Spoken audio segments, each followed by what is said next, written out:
Hello दोस्तों, नमस्कार। आज हम आपको शरीर संरचना विज्ञान के बारे में आपको कुछ जो क्वेश्चन है वो बताने जा रहे हैं, कराने जा रहे हैं आप लोगों को। इसमें शरीर से संबंधित सारे क्वेश्चन आएंगे और ये सारे शिक्षा के लिए तो मेन वीडियो है। इसके अलावा भी अन्य जो भी परीक्षाएं होती हैं उससे इससे संबंधित कई क्वेश्चन परीक्षाओं में पूछे जाते हैं। गत वर्षों में भी कई क्वेश्चन इसमें पूछे जा चुके हैं। आइए वीडियो शुरू करते हैं। सबसे पहला क्वेश्चन देखो दिया हुआ है आपका। पहला क्वेश्चन है, शरीर संरचना की प्रारंभिक जीवित एकक इकाई है। जीवित एकक इकाई, प्रारंभिक जीवित एकक इकाई क्या? कोशिका को कहते हैं, ऊतक को कहते हैं, मांसपेशी को कहते हैं या कार्टिलेज को कहते हैं। तो शरीर संरचना की प्रारंभिक जीवित जो इकाई होती है, एकक इकाई, उसको कहते हैं कोशिका के लिए। किसको कहते हैं? कोशिका के लिए कहा जाता है। ठीक है। अब दूसरा क्वेश्चन है आपका, इसमें दिया है कि समान कोशिकाएं मिलकर शरीर संरचना के किस उत्तरदायी तत्व का निर्माण करती हैं। समान कोशिकाएं मिलकर शरीर रचना के किस उत्तरदायी तत्व का निर्माण, यानी समान कोशिकाएं, सभी कोशिकाएं मिलकर किसका निर्माण करती हैं? तो सभी कोशिकाएं मिलकर करती हैं आपका ऊतक का निर्माण। कोशिकाएं मिलकर किसका निर्माण करती हैं? ऊतक का निर्माण करती हैं। अब अगला क्वेश्चन है आपका तीसरा, इसमें दिया हुआ है। तीसरा क्वेश्चन है आपका, ऊतक मुख्यतः कितने प्रकार के होते हैं? ऊतक कितने प्रकार के होते हैं? 2 प्रकार के, 4 प्रकार के, 6 प्रकार के या 5 प्रकार के? तो इसमें ऊतक जो होते हैं वो आपके होते हैं 5 प्रकार के। ऊतक कितने प्रकार हैं? ऊतक के 5 प्रकार है। ऊतक 5 प्रकार के पाए जाते हैं। अब देखिए अगला प्रश्न है आपका कि अगला प्रश्न है इसमें दिया हुआ,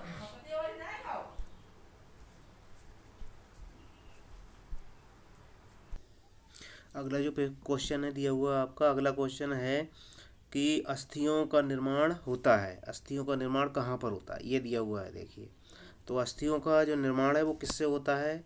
इसमें दिया हुआ है कार्टिलेजों से होता है, खनिज लवणों से होता है या कार्बनिक पदार्थों से होता है, इन सभी के योग से होता है। तो ये अस्थियों का जो निर्माण होता है इन सभी के योग से होता है। ठीक है। इसमें कार्टिलेजों का भी योग होता है, खनिज लवणों का भी योग होता है, कार्बनिक पदार्थों का भी योग होता है।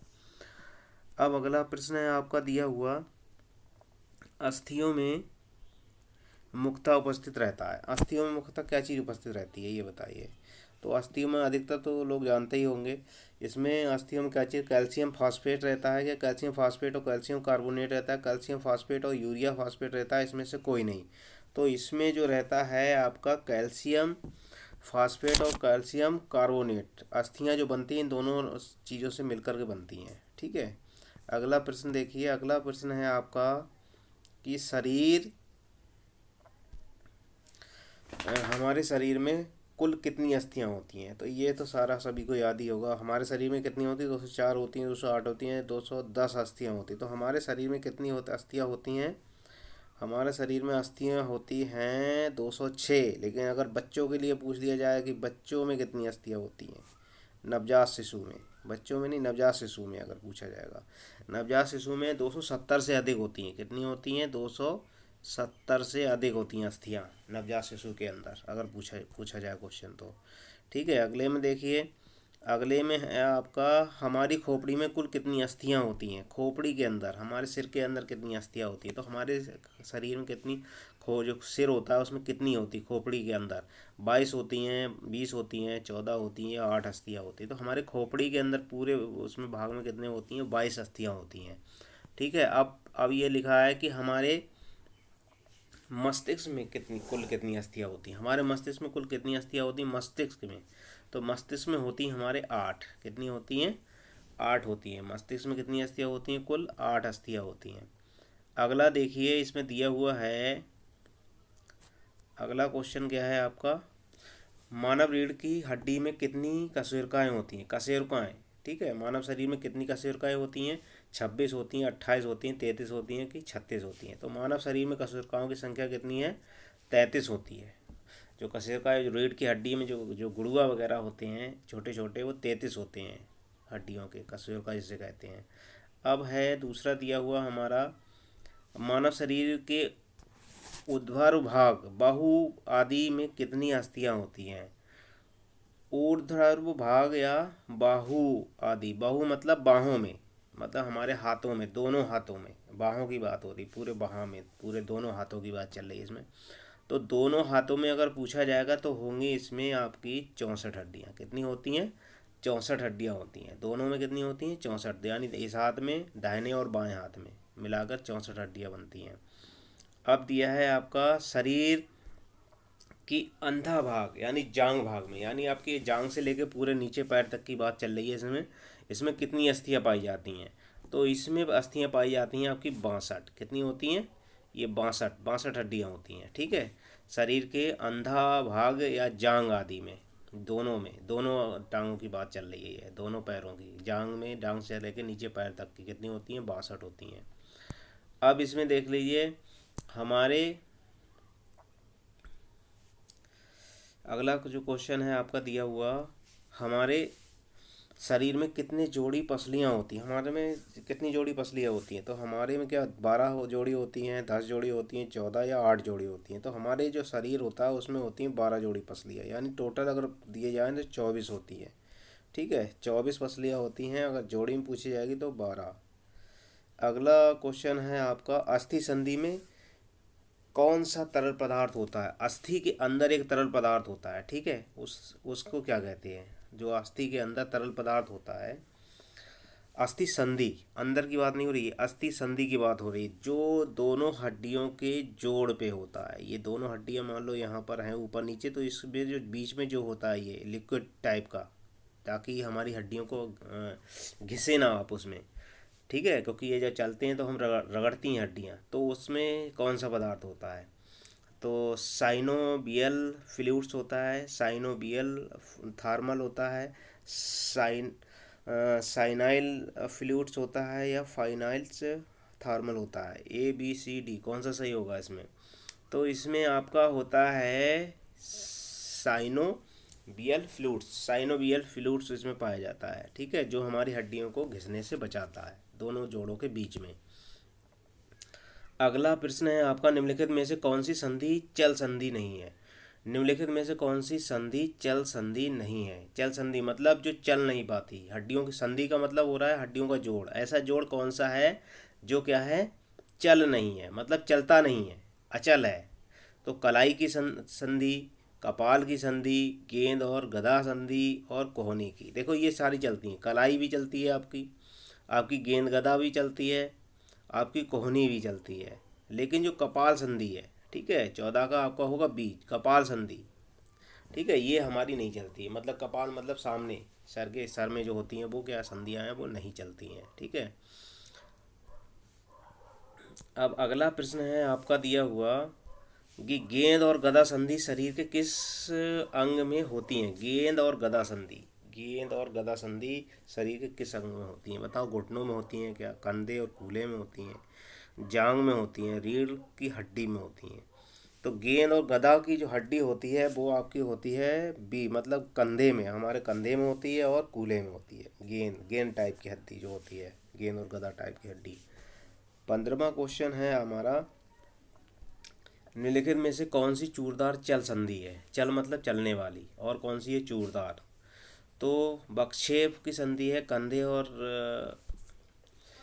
कंधे की संधि है, इसमें कलाई की संधि है, या घुटने की संधि है? तो इसमें कौन सी संधि है? इसमें जो संधि है वो है आपकी कलाई की है क्या? चल संधि होना चाहिए, ठीक है।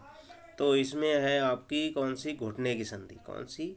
घुटने की संधि। आपको जो घुटने की संधि है वो कैसी है? चल संधि है, ठीक है। अगले देखिए, अगले है आपका पहली और दूसरी रीढ़। पहली और दूसरी रीढ़ कौन सी है आपकी? पहली और दूसरी रीढ़, पहली और दूसरी रीढ़ कशेरुकाएँ एटलस और एक्सिस के बीच के जोड़ को क्या कहते हैं? पहली और दूसरी रीढ़ कशेरुका एटलस और एक्सिस के बीच के जोड़ को क्या कहते हैं? पहली और दूसरी रीढ़ क्या कहते हैं बताओ? इसमें क्या कहते हैं इसको? अचल संधि कैसे हैं, फिसलने वाली संधि कहते हैं, या कीलदार संधि कहते हैं? तो ये आपकी कौन सी होगी? कीलदार होगी क्या? तो 17 का आपका है सी, यानी कीलदार संधि है। ये कौन सी संधि है आपकी? ये जो संधि है वो कीलदार संधि है, ठीक है। पहला और दूसरी रीढ़ की हड्डी कशेरुका में और एटलस ठीक है। ये कशेर का मतलब ये ऊपर सर के ऊपर होती है। एटलस कहाँ होती है? ये रीढ़ की पहली और दूसरी कशेर का, और फिर क्या है ये एटलस संधि, ठीक है, ये कीलदार होती हैं। अब 18वां क्वेश्चन है आपका, मानव शरीर में कुल भार मांसपेशियां भार का कितना है?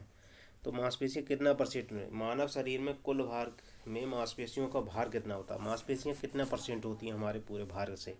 तो ये होती हैं आपकी सी, यानी 45%। क्या परसेंट होती हैं आपकी? 45% भार होता है मांसपेशियों का इसमें, ठीक है। 18 का सी सही है। 19 वाला देखिए, 19 में क्वेश्चन आपका दिया हुआ है इसमें कि मानव शरीर में लगभग कितनी मांसपेशियां होती हैं, ठीक है। मानव शरीर में लगभग कितनी मांसपेशियां होती हैं? तो आपकी हैं ये 500। कितनी दी हैं? मानव शरीर में करीब 500 मांसपेशियां होती हैं, ठीक है। अगला क्वेश्चन इसमें देख लीजिए, निम्नलिखित में से कौन सी मांसपेशियां ऐच्छिक हैं? ऐच्छिक मतलब जो हम अपने इच्छा अनुसार इसे चलाए जा सकते हैं। दो प्रकार की मांसपेशियां होती हैं, एक तो होती हैं ऐच्छिक और एक होती हैं अनैच्छिक, ठीक है। एक होती हैं अनैच्छिक। तो अनैच्छिक और ऐच्छिक, ऐच्छिक वो मांसपेशियां होती हैं जिसको हम अपने द्वारा चला सकते हैं, और अनैच्छिक वह होती हैं जिनको हम अपने द्वारा नहीं चलाते, बस स्वतः ही चलती हैं। तो इसमें जो कौन सी पूछी गई है आपकी? ऐच्छिक मांसपेशी, यानी फेफड़े होते हैं क्या, हृदय होता है क्या, आंत होती हैं क्या, हाथ। इसमें हाथ है, ये आपका ऐच्छिक है, और ये तीनों जो दिया हैं ये सब आंत, फेफड़े और हृदय ये अनैच्छिक है, अपने आप स्वतः ही काम करते हैं, ये हमारी इच्छा से नहीं चलती। अगले देख लीजिए, अगला क्वेश्चन है आपका, निम्नलिखित में से अनैच्छिक मांसपेशी कौन सी है? निम्नलिखित में से अनैच्छिक मांसपेशी कौन सी है? अनैच्छिक बात आ गई, देखो अभी हमने बताई है ऐच्छिक और अनैच्छिक, ठीक है। अनैच्छिक और ऐच्छिक की बात अभी भी चली थी, तो अनैच्छिक और ऐच्छिक, ऐच्छिक में कौन सी? अनैच्छिक पूछी गई है, अब पहले ऐच्छिक पूछी गई थी, अब अनैच्छिक पूछी गई है। तो अनैच्छिक कौन सी है आपकी? बताइए, हृदय क्या अनैच्छिक है? कौन सी मांसपेशी हमारी अनैच्छिक है बताइए? जीभ है क्या, हाथ है, पैर है? तो अनैच्छिक में आपकी कौन सी आएगी? हृदय। हृदय क्या है? अपने आप ही कार्य करता है, हृदय हमेशा अपने आप कार्य करता रहता है, उसके लिए हमारी इच्छा शक्ति की जरूरत नहीं पड़ती। हम चाहेंगे कि चले, हम चाहेंगे नहीं चले, ऐसा कुछ भी नहीं, हृदय अपना काम करता रहेगा, ठीक है। तो 21 का आपका हो गया, कौन सा सही हो गया 21 का? 21 का हो गया डी सही। अगला देखिए 22वां, शरीर रूपी इंजन में कौन सा अंग पंप का कार्य करता है? ये देखिए कितना अच्छा क्वेश्चन बनाया हुआ है, पंप का कार्य कौन करता है शरीर रूपी इंजन में? मतलब शरीर को इंजन समझ लिया है, और पंप का कार्य कौन सा करता है बताओ? हृदय करता है, यकृत करता है, फेफड़े करते हैं, कि अग्नाशय करता है? तो मानव शरीर में जो इंजन में पंप का कार्य करता है वो आपका करता है हृदय, क्योंकि हृदय ही पंपिंग करता है पूरे शरीर में, हमारा जो ब्लड है पहुंचाता है, जैसे इंजन में जो पंप पहुंचाता है वो तेल पहुंचाता है, ऐसे ही हृदय हमारा हमारा पूरे शरीर में कितना कितना पहुंचा देता है? ब्लड को पहुंचाता है, ठीक है। और 1 मिनट में करीब 5 लीटर ये ब्लड पहुंचाता है, 1 मिनट में कितना? 5 लीटर ब्लड पहुंचा देता है हमारे शरीर के अंदर। अब ये देखिए इसमें है, रुधिर शोधन का कार्य किस अंग द्वारा किया जाता है? और रुधिर को शोधन कार्य कौन करता है? रुधिर का शोधन कार्य किसके द्वारा किया जाता है बताइए? यकृत द्वारा करते हैं, वृक्क द्वारा, या धमनियों द्वारा? तो रुधिर का शोधन कार्य ये हृदय द्वारा किया जाता है। इसका शोधन कार्य किसका? हृदय द्वारा किया जाता है। इसकी बहुत बड़ी संरचना है, किस तरह से ये होता है इसका वीडियो हम एक बार बनाएंगे तुमको पूरी, कि हृदय का शोधन मतलब रक्त का शोधन किस प्रकार से होता है, कहाँ से लेकर कहाँ, पूरी वीडियो बनाएंगे इसकी एक। अब अगला क्वेश्चन देखिए, अगले क्वेश्चन में है, अशुद्ध रुधिर को हृदय तक पहुंचाने वाली नलिकाएं। अशुद्ध रुधिर को हृदय तक पहुंचाने वाली नलिकाएं, अशुद्ध रुधिर जो होता है वो हृदय तक कौन सी नलिकाएं पहुंचाती हैं? धमनी पहुंचाती हैं, कि शिराएं पहुंचाती हैं, कि नलिकाएं पहुंचाती हैं, कि नसें पहुंचाती हैं? तो अशुद्ध रुधिर को कौन सी लेकर आती हैं? धमनी की शिराएं? तो अशुद्ध रुधिर को जो लेकर आती हैं वो होती हैं शिराएं आपकी, क्या होती हैं? शिराएं, ठीक है। अशुद्ध रुधिर शिराएं लेकर के आती हैं, ठीक है। लेकिन इसमें भी अपवाद है, इसमें अपवाद ये है कि पल्मोनरी धमनी, जो पल्मोनरी धमनी होती है वो हृदय से, मतलब यकृत से, वो हृदय से जो अशुद्ध वो होगा रुधिर वो फेफड़े में लेके जाएगी, और फेफड़े में फिर वो शुद्ध होगा, और शुद्ध होने के बाद जो पल्मोनरी सिरा है वो ले जाकर फिर हृदय में पहुंचाएगा। इसमें ये अपवाद है, ठीक है। लेकिन वैसे अगर सीधे सीधे क्वेश्चन आएगा अशुद्ध रुधिर को हृदय द्वारा पहुंचाने वाली नलिकाएं कौन सी हैं, तो वो सिरा ही होगा, ठीक है। अगला देखिए, अगला क्वेश्चन है, हृदय से शुद्ध रुधिर को लाने वाली नलिकाएं कहलाती हैं। हृदय को शुद्ध रुधिर को लाने वाली नलिकाएं कहलाती हैं। हृदय को शुद्ध रुधिर को लाने वाली नलिकाएं पहुंचाती है वो क्या कहलाती हैं? जो शुद्ध रुधिर लेके आती हैं वो सिराएं होती हैं कि धमनियां होती हैं? ठीक है, तो 25 का आपका होगा ये। शुद्ध रुधिर कौन सी लेकर आती हैं? धमनियां लेकर के आती हैं। शुद्ध रुधिर कौन सी लाती हैं? धमनियां लेकर के आती हैं। ठीक है, अगला क्वेश्चन है आपका, रक्त में अनुपातः कितना पानी होता है? तो रक्त में कितना परसेंट पानी हो? 10, 40 या 60%? रक्त में अनुपातः कितना परसेंट पानी है? तो 26 का आपका होगा डी, यानी 90% पानी है। लेकिन इसमें एक चीज़ और देखिए, रक्त में कितना होता है? 45% तो ठोस भाग होता है इसका रक्त में, और तरल पदार्थ यानी जो प्लाज्मा होता है, प्लाज्मा प्लाज्मा कितना है? 55%। और इस 55% में 90% पानी होता है। जो प्लाज्मा है उसमें 55% में जो 90, यानी अगर ठोस पूछा जाए कि रक्त में ठोस कितना होता है, रक्त में ठोस कितना होता है, अगर ये क्वेश्चन आ जाए, मान लो इसका तो ये सही था, 90% होता है, लेकिन अगर ठोस पूछा जाए रक्त में ठोस कितना परसेंट है, तो होगा 45। प्लाज्मा कितना है? 55%। और प्लाज्मा 55% में ही 90% पानी होता है, 10% में और खनिज लवण होते हैं। ठीक है, अगला देखिए, अगला प्रश्न है आपका, सामान्यतः स्त्रियों के हृदय का भार कितना होता है? स्त्रियों के भार कितना होता है? स्त्रियों के हृदय का भार, हृदय के भार की बात आ रही है। स्त्रियों के हृदय का भार जो होता है 250 ग्राम होता है। ठीक है, अगला प्रश्न देखिए, सामान्यतः पुरुषों के हृदय का भार कितना होता है? स्त्रियों का आपका 250 ग्राम हो गया, लेकिन मतलब पुरुषों के हृदय का भार कितना होगा बताइए। तो इसमें देखिए, पुरुषों का कितना होगा? हृदय का भार 220 ग्राम होगा कि 275, 225 कि 300? इसमें आपका 300, यानी सी 300 ग्राम होता है। पुरुषों में 300 ग्राम होता है, स्त्रियों में 250 ग्राम होता है। अगला प्रश्न देखिए, अगला प्रश्न है, मानव शरीर का गृहीत 75% ऑक्सीजन का उपयोग कौन सा अंग करता है? 75% ऑक्सीजन का उपयोग कौन करता है बताइए? कौन सा अंग कर लेता है 75%? फेफड़े करते हैं, हृदय, यकृत या वृक्क? तो 75% जो भाग ऑक्सीजन का उपयोग करता है वो करता है हमारा हृदय। ठीक है, ये शोधन कार्य में करता है, रक्त को शोधन कार्य करने के लिए। ठीक है, यही पहुंचाता है सभी में, पूरे शरीर में हमारे ऑक्सीजन कौन पहुंचाया जा? हृदय के द्वारा पहुंचाई जाती है। ठीक है, अगला प्रश्न है आपका, अगला प्रश्न आपका है कि मनुष्य हृदय का 1 मिनट में कितनी बार स्पंदन का, मनुष्य का तो हृदय होता है वो 1 मिनट में कितनी बार स्पंदन कर लेता है? स्पंदन कितनी बार करता है? तो मनुष्य क्या 16 बार करता है, 20 बार, या 37 या 72? मनुष्य 1 मिनट में कितनी बार करता है? 1 मिनट में स्पंदन मनुष्य का हृदय करता है 72 बार, 72 बार धड़क लेता है। ठीक है, अगला प्रश्न 31वां है, निम्नलिखित में से कौन सा तत्व रक्त को विद्यमान नहीं होता है? निम्नलिखित में से कौन सा तत्व रक्त में विद्यमान, रक्त में कौन सी चीज़ नहीं होती इनमें से? प्लाज्मा नहीं होता, लाल रक्त कणिकाएँ नहीं होती, श्वेत रक्त कणिकाएँ होते हैं, ग्लाइकोजन नहीं होता।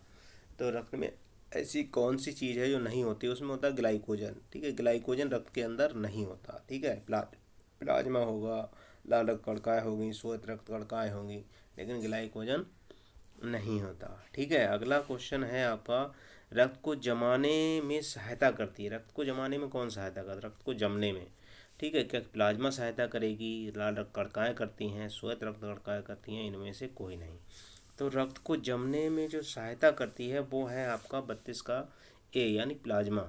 प्लाज्मा आपके रक्त को जमाने में सहायता करता है। ठीक है, अगला प्रश्न देखिए, अगला प्रश्न है आपका कि लाल रक्त कणिकाओं का लाल रंग, लाल रक्त कणिकाओं का लाल रंग, ठीक है, कौन सा है?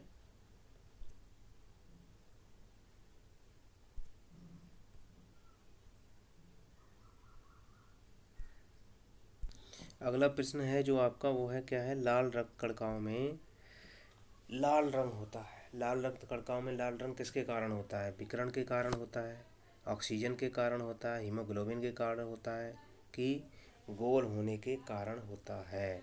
क्या होता है लाल रक्त कणिकाओं का लाल रंग किसके कारण? विकिरण के कारण, ऑक्सीजन का, हीमोग्लोबिन के कारण, या गोल होने के कारण? तो इसमें 33 का आपका होगा सी, यानी हीमोग्लोबिन के कारण। काय के कारण? हीमोग्लोबिन के कारण हमारी जो रक्त में जो लाल कणिकाएँ हैं वो पाई जाती हैं, उसका रंग लाल होता है। अगला जो क्वेश्चन है आपका, लाल रक्त कणिकाओं का निर्माण मुक्तः होता है। लाल रक्त कणिकाओं का निर्माण मुक्तः होता है। लाल रक्त कणिकाओं का निर्माण कैसे होता है? तो लाल रक्त कणिकाओं का निर्माण मुक्तः कहाँ होता है? यकृत में होता है क्या, फेफड़ों में, हृदय में, या अस्थि मज्जा में? तो लाल रक्त कणिकाओं का निर्माण जो होता है वो आपका किस में होता है? अस्थि मज्जा में होता है। किस में होता है आपका? अस्थि मज्जा में लाल रक्त कणिकाओं का निर्माण होता है। अगला क्वेश्चन है आपका, लाल रक्त कणिका आरबीसी का मुख्य कार्य क्या है? लाल रक्त कणिकाओं का मुख्य कार्य क्या है? ऑक्सीजन ढोना है क्या, तापमान नियंत्रण करना है, रोगों से बचाव है, रक्त का थक्का जमाना है? इसका कौन सा कार्य, मुख्य कार्य इसका पूछा गया? जो मुख्य कार्य होता है इसका ऑक्सीजन ढोना, पूरे शरीर में ऑक्सीजन यही पहुंचाता है और हृदय इसका काम करता है पहुंचाने का, ठीक है, रक्त द्वारा पहुंचवाता है, ठीक है। अगले देखिए, अगला क्वेश्चन है आपका कि श्वेत रक्त कणिकाओं WBC का कार्य क्या है? WBC श्वेत रक्त कणिकाओं का मतलब क्या कार्य है? तो रक्त का थक्का जमाना है, रोगों से बचाव है, तापमान नियंत्रण करना है, ऑक्सीजन ढोना है। तो ऑक्सीजन ढोने का काम हो गया RBC का, और WBC का जो काम होगा वो होगा रोगों से बचाव का। क्या होगा?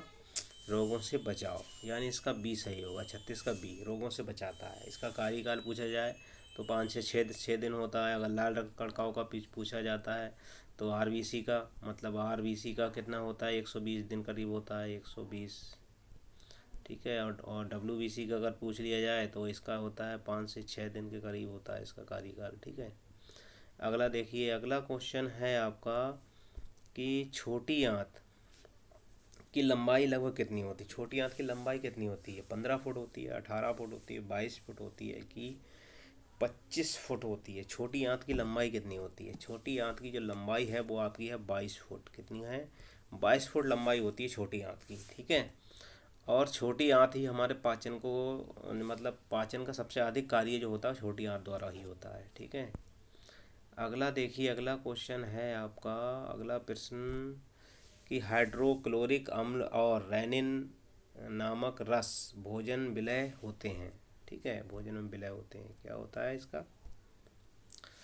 हाइड्रोक्लोरिक अम्ल और रेनिन नामक रस भोजन में विलय होते हैं। ये किस में पाए जाते हैं? अमाशय में होते हैं, यकृत में होते हैं, छोटी आंत में होते हैं, लाल ग्रंथियों में होते हैं, हाइड्रोक्लोरिक अम्ल और रेनिन अम्ल। तो हाइड्रोक्लोरिक और रेनिन अम्ल आपका होता है अमाशय से। कहाँ से होता है? रेनिन अम्ल और हाइड्रोक्लोरिक अम्ल का दोनों का रिसाव कहाँ से होता है? हमारे जो कहाँ से होता है? अमाशय में। अमाशय से जो लीवर में पहुँचता है, ठीक है। अगला जो क्वेश्चन होगा आपका, अगला प्रश्न है आपका, क्या है कि पित्तरस का निर्माण, ठीक है, पित्तरस का निर्माण क्या पूछा गया है? पित्तरस का निर्माण कहाँ होता है? पित्तरस का निर्माण कहाँ होगा? अमाशय में होगा क्या, यकृत में होता है, छोटी आंत या मुख में होता है? तो इसका पित्तरस का जो निर्माण होता है वो करता है यकृत, आपका यकृत में होता है, ठीक है, पित्तरस। और पित्त भी ऐसी एक अर्थ में लगा हुआ होता है, छोटा सा, ठीक, नीले कलर का होता है ये रस। अब अगला देखिए, इसमें है यकृत का भार कितना होता है? अगला प्रश्न इसमें दिया है यकृत का भार कितना होता है? तो यकृत का जो भार है वो कितना है आपका? यकृत का भार क्या कितना है आपका इसमें दिया हुआ? मान लीजिए 1.5 किग्रा है इसमें, एक में 2 किलोग्राम है, एक में 2.5 किलोग्राम है, एक में 3 किलोग्राम है। तो यकृत का जो भार है वो है आपका 1.5 किलोग्राम। कितना है आपका?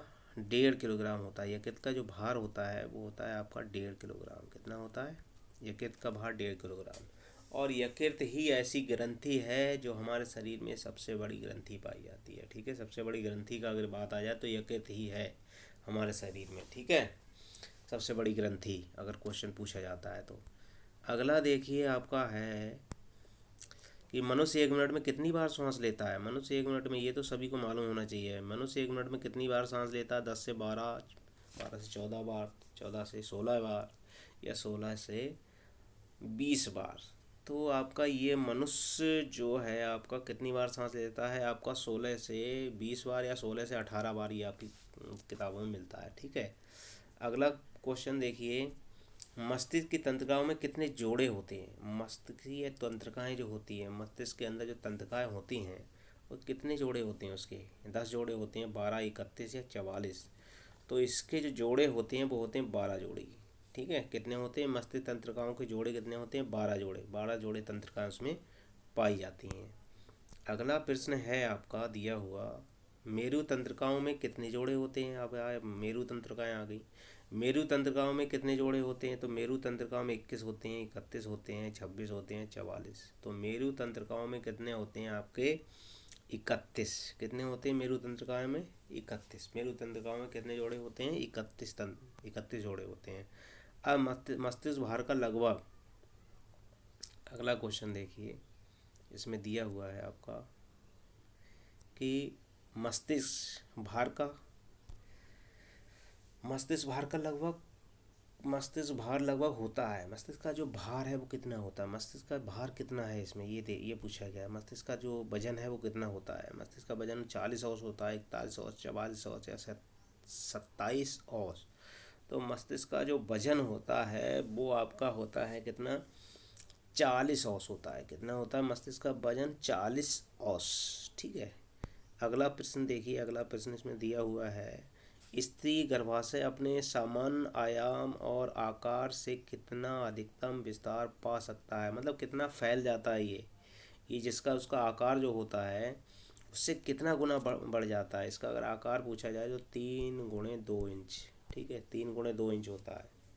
लेकिन अगर पूछा जाए कि ये आकार में कितना बढ़ जाता है तो 900 गुना तक बढ़ जाता है। कितना बढ़ जाता है? 900 गुना तक बढ़ जाता है, ये विस्तार हो जाता है इसका। अगला प्रश्न देखिए, शरीर की सभी ग्रंथियों का संचालन और निर्देशन किस ग्रंथि द्वारा होता है? शरीर की सभी ग्रंथियों का संचालन और निर्देशन किस ग्रंथि द्वारा होता है? बताइए किसके द्वारा होता है? पीयूष ग्रंथि कराती है, थाइमस ग्रंथि, थायराइड ग्रंथि कराती है, या अधिवृक्क ग्रंथि कराती है? तो शरीर की सभी ग्रंथियों का संचालन किसके द्वारा होता है? बताइए। तो शरीर के सभी ग्रंथियों का जो संचालन होता है वो आपका होता है पीयूष ग्रंथि द्वारा। पीयूष ग्रंथि सभी के संचालन करती है। अगला क्वेश्चन है, आयोडीन की कमी से कौन सी ग्रंथि बढ़ जाती है? आयोडीन की कमी होती है तो हमारी कौन सी ग्रंथि शरीर में बढ़ जाती है? तो वो ग्रंथि होगी आपकी, क्या होगी? थायराइड होगी क्या? पीयूष, थाइमस या पीनियल? कौन सी ग्रंथि बढ़ जाती है? तो ये आपकी होती है थायराइड ग्रंथि। कौन सी होती है? थायराइड ग्रंथि बढ़ जाती है। जो हमारे गला होता है, गले में होती है, गला बढ़ जाता है गला। जिन लोगों के अंदर आयोडीन की कमी होगी उनका गला देखना बड़ा होगा, चूजा हुआ सा, मोटा मोटा। अगला होगा युवा। युवावस्था के लिए क्या है? अगला क्वेश्चन, युवावस्था के लिए उत्तरदायी ग्रंथि कौन सी होती है? युवावस्था के लिए उत्तरदायी ग्रंथि कौन सी होती है? थाइमस होती है, पीयूष होती है, पीनियल होती है, कि थायराइड होती है? युवावस्था में युवावस्था के लिए कौन सी उत्तरदायी होती है? तो युवावस्था के लिए होती है थाइमस ग्रंथि। कौन सी होती है? थाइमस। युवावस्था के लिए उत्तरदायी ग्रंथि कौन सी है? थाइमस है। ठीक है। अगला प्रश्न है आपका, एड्रीनियल एड्रीनिलिन निलिन नामक हार्मोन किस ग्रंथि से स्रावित होता है? ये कौन सा एड्रीनिलिन जो नामक हार्मोन्स है वो कौन सी ग्रंथि से स्रावित होता है? तो 49 का आपका होगा डी, अधिवृक्क। अधिवृक्क से एड्रीनिलिन नामक हार्मोन जो है स्रावित होता है। ठीक है, अधिवृक्क द्वारा। अब क्या है? इंसुलिन। इसमें देखिए क्या दिया है, इंसुलिन नामक हार्मोन्स किन ग्रंथि से स्रावित होता है? इंसुलिन कहाँ से होता है भाई? इंसुलिन कहाँ से स्रावित होता है? किस ग्रंथि से स्रावित होता है?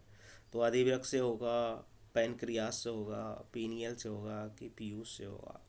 तो 50 का इसमें है ये पैनक्रियास। किससे होता है? पैनक्रियास से। इंसुलिन अगर निकलेगा तो किससे निकलेगा? पैनक्रियास से निकलता है इंसुलिन। ठीक है। अब इंसुलिन की कमी से कौन सा रोग होता है? ये देखिए, इंसुलिन की कमी से रोग कौन सा हो जाता है? एनीमिया हो जाती है, बेरी बेरी, और गलगंड रोग होता है, मधुमेह रोग होता है। इंसुलिन की कमी से हमारे शरीर में कौन सा रोग होगा? मधुमेह, शुगर की जो बड़ा मात्रा बढ़ जाती है। इंसुलिन की कमी हो जाएगी तो शुगर की मात्रा हमारी बढ़ जाती है। अगला प्रश्न है आपका, क्या है इसमें दिया हुआ, कि थकान के समय मांसपेशियों में जमा हो जाता है, बताओ। दुग्धाम्ल हो जाता है, इंसुलिन होता है, अपशिष्ट जल होता है, या ऑक्सीजन होती है? थकान के समय मांसपेशियों में कौन सी ऐसा अम्ल होता है जो जम जाता है? ठीक है। तो 52 का आपका होगा ये दुग्धाम्ल। दुग्धाम्ल नाम से होता है ये थकान के समय हमारी मांसपेशियों में आकर के जम जाता है, इससे हमें थकान महसूस होने लगती है। ठीक है। अगला प्रश्न है आपका, थकान के समय यकृत और मांसपेशियों में कमी हो जाती है।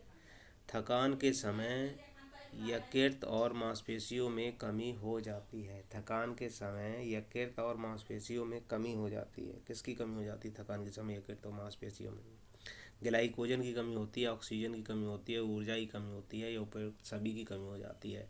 तो 53 का आपका होगा डी, क्योंकि इसमें सभी की कमी हो जाती है। किसकी कमी हो जाती है? उपर्युक्त सभी की। ऑक्सीजन की भी कमी होगी, ग्लाइकोजन की कमी होगी, ऊर्जा की कमी। जब भी तो हम थकान महसूस करते हैं, थकान तभी आती है हमारे शरीर में। अब अगला क्वेश्चन है, सामान्य पुरुषों के फेफड़ों का भार कितना होता है? सामान्य पुरुषों के फेफड़ों का भार कितना होता है? सामान्य जो पुरुष होते हैं उनके फेफड़ों का भार कितना होता है? 1100 ग्राम, 900 ग्राम, 950 ग्राम, या 1250 ग्राम? कितना होता है सामान्य पुरुषों में फेफड़ों का भार?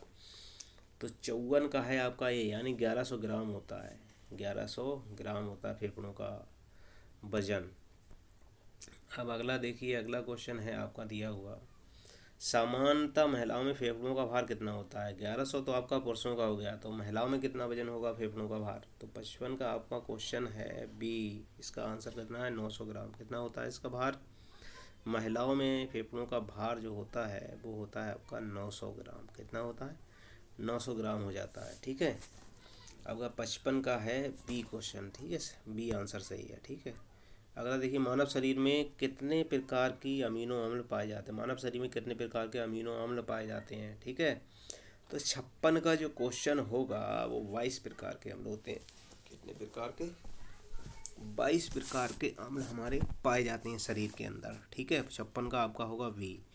अगला क्वेश्चन है 57, एक बार सांस लेने की प्रक्रिया कितने सेकंड में पूरी हो जाती है? क्या सेकंड में हमारी सांस लेने की प्रक्रिया, मतलब एक बार में सांस लेने की प्रक्रिया कितने सेकंड में पूरी होती है? कितने सेकंड में? अब 57 का आपका होगा सी, यानी 8 सेकंड में होती है। कितने में होती है आपकी? 8 सेकंड में हम एक बार सांस ले लेते हैं। ठीक है। तो 60 मिनट में तभी तो आएगा, 18 के करीब आ जाएगा। 18 बार करीब हम लोग सांस लेते हैं। ठीक। तो 1 मिनट में। अब ये आगे देखिए, अगला क्वेश्चन है आपका, रुधिर प्रतिदिन मानव कोशिकाओं में कितनी ऑक्सीजन देता है? रुधिर प्रतिदिन मानव कोशिकाओं में कितनी ऑक्सीजन, रुधिर द्वारा जो ऑक्सीजन है हमारे शरीर में कितनी पहुंचाई जाती है एक दिन में? ठीक है, क्या दिया है? प्रतिदिन का मतलब एक दिन में कितनी ऑक्सीजन पहुंचाता है रुधिर हमारे शरीर में? कितना देता है? 250 लीटर देता है, 400 से 450 लीटर, 350 लीटर, या 200 लीटर। तो 58 का आपका हो जाएगा सी, यानी 350 लीटर ऑक्सीजन दे देता है हमारा रक्त हमारे शरीर के लिए। तो 350 लीटर ऑक्सीजन दे देता है एक दिन में। मनुष्य के हृदय एवं फेफड़ों की आवाज़ सुनने के लिए, मनुष्य के हृदय और फेफड़ों की आवाज़ सुनने के लिए डॉक्टर किस यंत्र का प्रयोग करता है? बताओ। एक यंत्र होता है डॉक्टर, ठीक है, यंत्र होता है ना उसके पास। किस तरह का यंत्र होता है बना हुआ? इस तरह से, ऐसे करके और ऐसे करके वो कान में लगाता है अपने। ठीक है। जो हमारे शरीर पे टच करता है डॉक्टर, उस यंत्र की बात हुई। उसे स्टेथोस्कोप कहते हैं, स्टेनोस्कोप कहते हैं, स्ट्रोकोस्कोप कहते हैं, हाइड्रोमीटर कहते हैं। क्या कहेंगे उसको? 59 का ये स्टेथोस्कोप का होता है, उसका नाम क्या होता है? स्टेथोस्कोप। अगला देखिए, मनुष्य के हृदय को एक बार धड़कने में कितना समय लगता है? मनुष्य का हृदय अगर एक बार धड़केगा तो उसे कितना समय लगेगा? मनुष्य का हृदय एक बार धड़कने में कितना टाइम लेता है? एक बार धड़कने में जो समय लेता है वो लेता है 0.08 सेकेंड, क्योंकि एक बार धड़कने में इतना समय लेता है। और ये धड़कता कितना है एक मिनट में? एक बार धड़कने का समय है, लेकिन एक मिनट में धड़कता कितना है? 72 बार। कितनी बार धड़कता है? 72 बार। ठीक है। तो एक समय में, मतलब एक सेकंड में कितना समय ले लेगा? ये लिया एक बार में। मनुष्य एक बार में धड़क में कितना समय लेता है? 0.8 सेकेंड। ठीक है। 60वां है, 61वां क्वेश्चन आपका क्या है? प्रजनन संबंधी सूचनाएं एक इकट्ठी होती हैं। प्रजनन संबंधी सूचनाएं कहाँ इकट्ठी होती हैं बताइए? प्रजनन संबंधी जो सूचनाएं होती है आरएनए में होती हैं, डीएनए में, तंत्रिका तंत्र में होती हैं, इनमें से कोई नहीं होती है। तो प्रजनन संबंधी जो सूचनाएं होती हैं वो आपकी होती हैं डीएनए में। किसमें होती हैं? डीएनए में। आपको किसी का भी अगर चेकअप कराना हो कि ये किसका बच्चा किससे संबंध रखता है, तो उसका डीएनए चेक हो जाएगा, तो उससे पता चल जाएगा कि ये किसका बच्चा है मेन। ठीक है। 61 का कौन सा होता है आपका? बी, डीएनए होता है प्रजनन संबंधी। ठीक, इसमें माता पिता के गुण पाए जाते हैं, सारी चीज़ें पता चल जाती हैं इससे। अब ये देखिए, डेल्टाइड मांसपेशियां शरीर के किस भाग में पाई जाती हैं? डेल्टाइड मांसपेशियां किस शरीर के अंग में पाई जाती हैं? डेल्टाइड 62 का कौन सा होगा आपको? पैरों में होती हैं, गर्दन में होती हैं, कंधे में होती हैं कि भुजाओं में होती हैं? तो डेल्टाइड मांसपेशियां होती हैं वो आपकी होती हैं 62 का सी, यानी कंधे में होती हैं। ये किस में होती हैं? डेल्टाइड मांसपेशियां कंधों में होती हैं। अगला प्रश्न देखिए 63, पेक्टोलियास मेजर मांसपेशी शरीर के किस स्थान पर होती है? पेक्टोलियास मेजर मांसपेशी शरीर के किस स्थान में होती है? 63 का ये श्वसन तंत्र में होती है। कहाँ पर होती है? पेक्टोलियास मेजर मांसपेशी श्वसन तंत्र में पाई जाती है हमारे। अगला क्वेश्चन है आपका दिया हुआ, फेफड़े निम्नलिखित में से किस प्रणाली के भाग हैं? फेफड़े निम्नलिखित में से किस प्रणाली के भाग हैं? श्वसन तंत्र के हैं, पाचन तंत्र के हैं, विसर्जन तंत्र के हैं, तंत्र का तंत्र? ये तो बहुत सरल है। फेफड़े काय के हैं? हमारे श्वसन तंत्र का भाग है। ठीक है।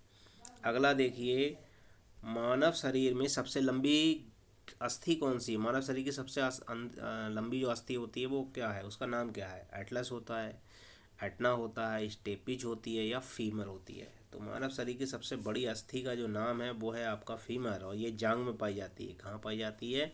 मनुष्य के जांग में पाई जाती है फीमर। ठीक है। अगर सबसे छोटी पूछी जाती है तो वो होती है स्टेपिज। ठीक है। अगला देखिए, अगला क्वेश्चन है आपका, शरीर की सबसे लंबी अस्थि फीमर की लंबाई कितनी होती है? अब देखिए, अभी सबसे लंबी अस्थि जो होती है बड़ी पाई जाती है उसका नाम तो फीमर है, लेकिन फीमर की लंबाई अब पूछी जा रही है। उसकी लंबाई कितनी होती है? 48 सेंटीमीटर, 41, 44 की 52 सेंटीमीटर? तो इसका 66 का आपका होगा ए क्वेश्चन। 48 सेंटीमीटर इसकी लंबाई होती है। कितनी लंबाई होती है? 48 सेंटीमीटर इस अस्थि की फीमर की लंबाई होती है। अगला क्वेश्चन देखिए आपका दिया हुआ है इसमें, अगला प्रश्न क्या है इसका, कौन सा अंग मानव शरीर में जल संतुलन बनाए रखता है? जल का संतुलन हमारे शरीर में बना रहता है, ये कौन काम करता है? ये कौन सा काम कर लेता है मानव शरीर में हमारे जल का संतुलन बना रहे? तो वृक्क कार्य करता है, हृदय करता है, यकृत करता है, कि फेफड़े करते हैं? कौन सा अंग मानव शरीर में जल संतुलन बनाए रखता है? वृक्क, हृदय, यकृत, या फेफड़े? जल का संतुलन कौन बनाए के रखेगा? 67 का हमारा होगा, कौन सा क्वेश्चन होगा 67 का? ये वृक्क, यानी वृक्क क्या है हमारे शरीर में, क्या बनाए रखता है? जल का संतुलन बनाए के रखता है। ठीक है। अगला क्वेश्चन है 68, संधियां यानी जोड़ों का अध्ययन को क्या कहा जाता है? संधियां, जोड़ों का मतलब हड्डियों की जोड़ों की बात चल रही है। हड्डियों के जोड़ों के लिए अध्ययन जो किया जाता है उसको क्या कहते हैं? ऑस्टियोलॉजी कहते हैं, मायोलॉजी कहते हैं, आर्थोलॉजी कहते हैं, कि इनमें से कोई नहीं होता है। तो इसमें आपका होगा 68 का आपका होगा ऑस्टियोलॉजी। क्या होता है आपका? ऑस्टियोलॉजी कहते हैं। क्या कहते हैं इसको? ऑस्टियोलॉजी। ठीक है। ऑस्टियोलॉजी, अस्थियों से संबंधित जो अध्ययन होता है उसे कहते हैं ऑस्टियोलॉजी। ठीक है।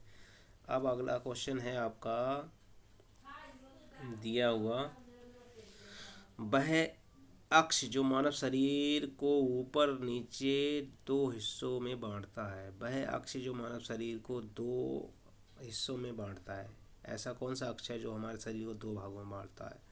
तो हॉरिजॉन्टल अक्ष होता है, फ्रंटल अक्ष होता है, वर्टिकल अक्ष होता है, कि इनमें से कोई नहीं? ठीक है। तो हमारे शरीर को दो भागों में बांटने वाला जो अक्ष होता है उसे क्या कहते हैं हम? बताइए। तो 69 का हमारा होगा ये हॉरिजॉन्टल अक्ष। कैसा होता है? हॉरिजॉन्टल अक्ष होता है। ठीक है। हमारा शरीर कैसा होता है? हमारा शरीर होता है इस तरह से बना हुआ। ठीक है। हमारी बॉडी होती है ये बनी हुई होगी। तो इसको जो 20 से, ठीक है, ये काटेगा। ठीक, इस तरह से। अगला देखिए आपका अगला क्वेश्चन है, वह अक्ष जो मानव शरीर को आगे पीछे दो हिस्सों में बांटता है, वह अक्ष जो मानव शरीर को आगे पीछे दो हिस्सों में बांटता है, क्या कहलाता है? तो वह आपका होता है सी, यानी कि कौन सा अक्ष है आपका? फ्रंटल अक्ष। अब ये बात आ रही है बीच में से दिखाने की। क्या बात आ रही है इसमें? बीच में से दिखाने की, यानी पीछे से इसको काटा जाएगा, बीच में से। ठीक है, अगले और पीछे के भाग की बात चल रही है। फ्रंटल अक्ष होता है ये। ठीक है, वह अक्ष जो मानव शरीर को आगे और पीछे दो भागों में बांटता है, वो फ्रंटल अक्ष होता है। अगला क्वेश्चन है, एक स्वस्थ मानव का रुधिर होता है, एक स्वस्थ मानव का जो रुधिर होता है वो कैसा होता है? क्षारीय होगा या अम्लीय होगा, उदासीन होगा या गहरे रंग का होता है? जो मनुष्य का शरीर का जो रक्त होता है वो होता है आपका कैसा होता है? आपका 71 का आपका होगा ए, यानी कैसा होता है? क्षारीय होता है। ठीक है, इसका कितना कितना होता है? क्षारीय हो जाता है ये। ठीक, तो मनुष्य का शरीर का रुधिर जो कैसा होता है? क्षारीय। अब 72वां क्वेश्चन होगा आपका, मनुष्य वो मानव शरीर का तापमान नियंत्रण करता है, मानव शरीर का तापमान कौन नियंत्रण? मेरुरज्जु करता है, हाई पाथलेम्स करता है, पिट्यूटरी करता है, या एक मानव शरीर का जो तापमान है उसे नियंत्रण कौन करता है? तो इसका नियंत्रण करने वाला अंग है आपका कौन सा है? आपका अंग दूसरा ये जो मानव शरीर का तापमान होता है, पाथलेम्स हाई पाथलेम्स जो होता है वो हमारे शरीर के टेम्परेचर को नियंत्रित करता है। ठीक है, अब ये वीडियो जो है आपकी समाप्त हो रही। हमारी अगर ये वीडियो आपको अच्छी लगी हो इसे लाइक करें और हमारे चैनल को सब्सक्राइब कर लें ताकि आने वाली वीडियो आपको मिलती रहें, क्योंकि बहुत जल्द ही टीजीटी पीजीटी का विज्ञापन आने वाला है।